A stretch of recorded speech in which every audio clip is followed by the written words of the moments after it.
AR రావు YouTube channel చూస్తున్నటువంటి ప్రతి ఒక్కరికి నా హృదయపూర్వక నమస్కారాలు తెలియజేస్తున్నాను.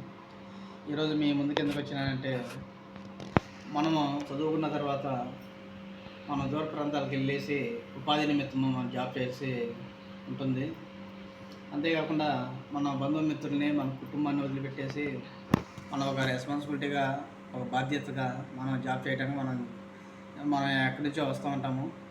కానీ ఈరోజు సమాజంలో ఏం జరుగుతుందంటే, ఒక కార్పొరేట్ సైడ్ నుంచి మనం ఒక కంపెనీలో చేస్తున్నాం అనుకోండి. ఆ కంపెనీలో ఎలా ఉంటుందంటే, కంపెనీలో ఎలా ఉండేదంటే మనం చేస్తూ ఉంటాము, మనకు తెలియకుండా చాలామంది చూస్తుంటారు. అంటే మనకి ఇచ్చే శాలరీ ఎంతమంది వస్తారు, మనకి ఇచ్చే శాలరీ కన్నా ఇంకా తక్కువగా ఎవరు వస్తారా అని కార్పొరేట్ అనేది ప్రతి ఒక్కరిని వేకెన్సీ పరంగా రిక్రూట్ చేసుకుంటూ ఉంటుంది. ఇదంతా ఒక ఎత్తు అనుకుంటే, కంపెనీ సైడ్ ఎలా ఉంటుందంటే కాంట్రాక్ట్ ఉంటుంది. కాంట్రాక్ట్ ఎలా ఉండేదంటే కాంట్రాక్ట్, సబ్ కాంట్రాక్ట్ ఉంటుంది. కంపెనీ నుంచి కాంట్రాక్ట్ తీసుకున్న తర్వాత మనకంటూ ఒక శాలరీ అనేది ఫిక్స్గా మనకి ఇచ్చేస్తూ ఉంటారు. కానీ ఆ కాంట్రాక్టు 2 years ఉండొచ్చు, లేదా 1 year ఉండొచ్చు. నెక్స్ట్ ఇంకో కాంట్రాక్ట్ అనేది రావచ్చు. మనం ఉన్నటువంటి కాంట్రాక్ట్ అనేది, మనం చేస్తున్నట్టు దాంట్లో మన కాంట్రాక్ట్ ఉందనుకోండి, ఆ కాంట్రాక్ట్ అనేది మనల్ని రెన్యువల్ చేసుకుంటూ మనల్ని తీసుకుంటుంది. అది మనం చేసే కాంట్రాక్ట్ అయితే. అది కొత్తగా ఒక కాంట్రాక్ట్ వస్తుంది అనుకోండి, వాళ్ళు ఏం చేస్తారంటే వేరే వాళ్ళని తీసుకోవడానికి వాళ్ళు ప్రయత్నిస్తారు. అంటే వాళ్ళు ఏం చేస్తారంటే, ఫస్ట్ మనకు ఫోన్ చేస్తారు, మీరు ఎక్కడ చేస్తున్నారు, ఎక్కడ ఏంటి, మీ శాలరీస్ ఎంత అని అడుగుతారు. మన శాలరీస్ చెప్పిన తర్వాత మనకి ఇచ్చేటటువంటి శాలరీనే వాళ్ళు ఇంకా తక్కువ ఎక్స్పెక్ట్ చేస్తారు.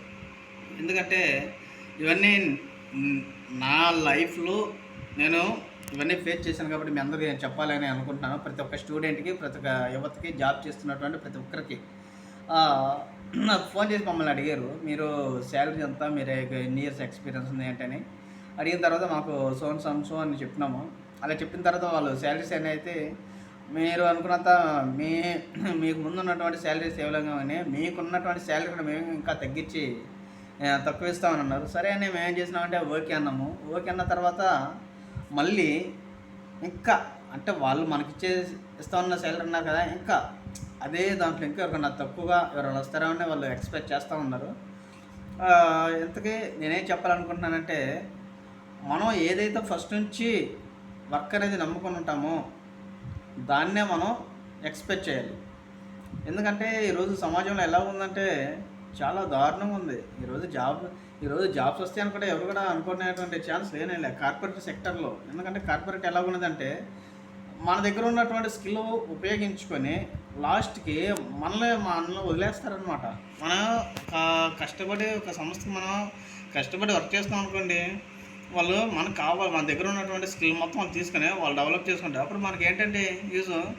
అందుకే నేను ఏం చెప్తున్నానంటే, నువ్వు చేస్తున్నటువంటి జాబ్, ఏ జాబ్ అయినా కానివ్వండి, ఆ జాబ్తో పాటు మీకంటూ ఓన్గా ఒక ప్రొఫెషనల్ స్కిల్ డెవలప్మెంట్. నేను ఎగ్జాంపుల్గా ఏం చెప్పాలనుకుంటున్నానంటే, ఈరోజు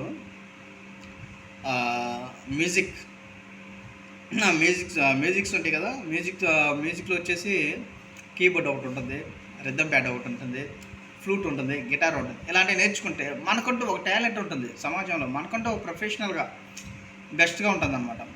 ఏంటి, ఈరోజు మనం ఒక కంపెనీలో జాబ్ చేస్తాం, సడన్గా ఈ జాబ్ లేదు, అప్పుడేంటి మన పరిస్థితి?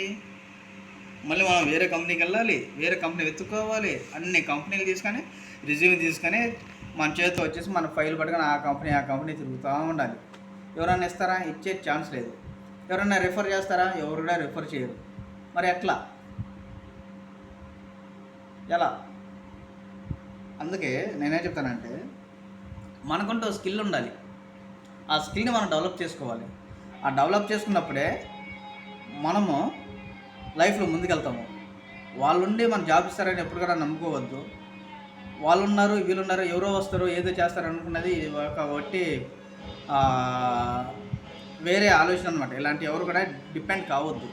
ప్రతి ఒక్కరు కూడా మంచిగా ఆలోచించేసి మనకంటూ ప్రొఫెషనల్ స్కిల్ డెవలప్ చేసుకోండి. చేస్తున్నటువంటి జాబ్ మీద ఎవరు కూడా ఆధారపడదు. మనకంటూ సొంతంగా ఒక వర్క్ ఉందనుకోండి, చేతి వర్క్, మనం ఎక్కడైనా బతకలేదు. ఇది కాకపోతే ఇంకొకటి. అలాంటప్పుడు మనం భయపడేంత అవసరం కూడా లేదండి.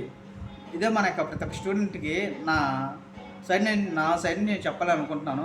జాబ్ చేస్తున్నటువంటి వాళ్ళకి కూడా నేను చెప్పాలనుకుంటున్నాను. కాబట్టి నేను మీ అందరికి తెలియపడతానే నేను ఇప్పుడు మీతో చెప్తున్నాను కాబట్టి మీ ఫ్రెండ్స్కి మీకు బంధుమిత్రులు కూడా తెలియజేస్తారని నేను అనుకుంటున్నాను.